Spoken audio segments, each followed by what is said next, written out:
আমার যমজ দুই মেয়ে যখন তারা 7 বছর বয়স, আমি তাদের সঙ্গে ঘুমাতে যাবার আগে প্রতি রাতেই মোটামুটি গল্প করতাম।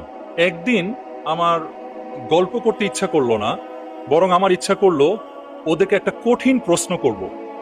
7 বছর বয়স, এই যে তাকে নার্চার করছি, ইসলাম বিষয়ে জানছে, পরিবার থেকে অনেক কিছু শিখছে, আসলে ওরা কতখানি কি শিখলো আমার হঠাৎ একদিন এক রাতে পরীক্ষা করতে ইচ্ছা করলো। এবং আমার মনে হচ্ছিল এই পরীক্ষাটা আমার নেওয়া উচিত হবে না, তারপরেও আমি না নিয়ে থাকতে পারছিলাম না, কেন জানি। ঘটনাটা এমন, আমি আমার দুই মেয়ে, আবারও বলি, মনে মনে কল্পনা করবেন কিন্তু 7 বছর বয়সের দুজন শিশু, যথেষ্ট ছোট।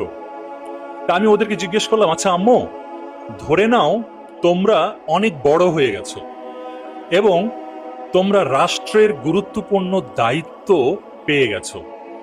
তো ওরা দুজন হাসে। আমি বললাম, ধরে নাও তোমরা রাষ্ট্রের বিচার ব্যবস্থার দায়িত্ব পেয়েছো, তোমরা বিচার কাজ সম্পাদন করো।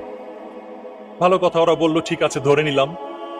তারপরে বললাম, একটা খবর বের হলো যে রাষ্ট্র থেকে, রাষ্ট্রের কোষাগার থেকে রাষ্ট্রের প্রচুর হাজার হাজার কোটি কোটি টাকা চুরি হয়েছে, লুটপাট হয়েছে, এবং এটা নিয়ে তো অনেক খোঁজ খবর চলছে। একটা পর্যায়ে চোর ধরা পড়ল এবং প্রমাণ হয়ে গেল সেই ব্যক্তিটাই চোর। তো ওরা হাসছে, ওদের কাছে খুব ইন্টারেস্টিং লাগছে ঘটনাটা। তা আমি বললাম, আম্মু, প্রমাণ হয়ে গেল যেই চোর ধরা পড়েছে সেই চোর আমি, তোমার আব্বু। তো ওরা তখন হেসে দিল, বলে, আব্বু তুমি তো চুরি করবা না। আমি বললাম, হ্যাঁ আমি চুরি করব না, কিন্তু ধরে নাও এমনটাই হলো। তোমরা বড় হয়ে গেছো, রাষ্ট্রের বিচারের দায়িত্ব পেয়েছো এবং রাষ্ট্রের কোষাগার থেকে অনেক টাকা চুরি হয়েছে, এতে অনেক মানুষের অনেক ক্ষতি হয়েছে, এবং আমি তোমার আব্বু সেই চোর। এখন তোমরা কি করবা? বিশ্বাস করেন, ওদের চোখ ভিজে গেল। আমি দেখলাম দুজনার চোখ ভিজে গেল। 3 থেকে 5 সেকেন্ডের মধ্যে জবাব দিল, আব্বু তোমার হাত কেটে দেব। আমার গায়ের লোম খাড়া হয়ে গিয়েছিল।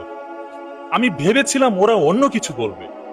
3 থেকে 5 সেকেন্ডের মধ্যে ওদের চোখ দিয়ে পানি পড়ছে আর বলছে, আব্বু তোমার হাত কেটে দেব।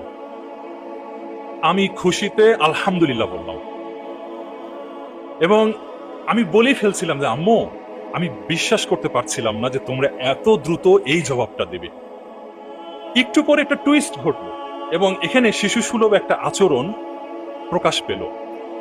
এবং এভাবে আমিও কোনোদিন চিন্তা করি নাই। আমরাও কিশোর বয়স থেকে শুনেছি চোরের হাত কাটা, চোরের হাত কাটা, এটা শুনে এসেছি, কিন্তু কোনোদিন